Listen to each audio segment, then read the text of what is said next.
Chapter 4. Establishing Stakeholders. So, first of all, what are stakeholders? Stakeholders are individuals who are outside of the Scrum team and yet have a vested interest in the outcome of the project. They're usually investors in the project, sometimes in terms of money, but usually in terms of time. Usually the outcome of the project directly affects their career in some way. Examples of stakeholders.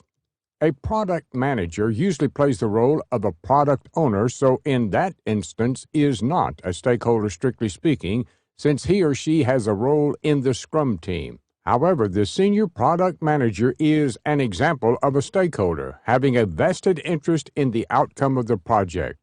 A head of department who is actually responsible for the success or failure of the department's project is a stakeholder, since the success of the department is directly related to the quality of the finished product.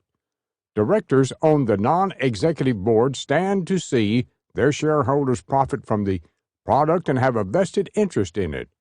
Other examples of stakeholders are marketing managers, support team managers, and legal representatives. The product owner should be familiar with the stakeholders, since he needs to interface with them in order to make sure the requirements are in line with the business.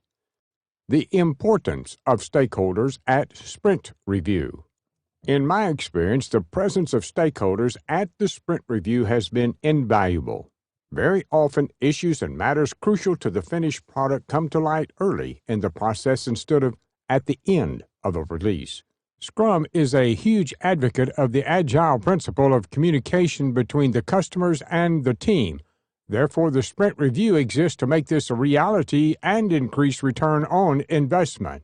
I advise Scrum Masters and product owners to work as closely as possible with stakeholders to emphasize the importance of sprint review, since the results of doing so will be positively evident in the finished product.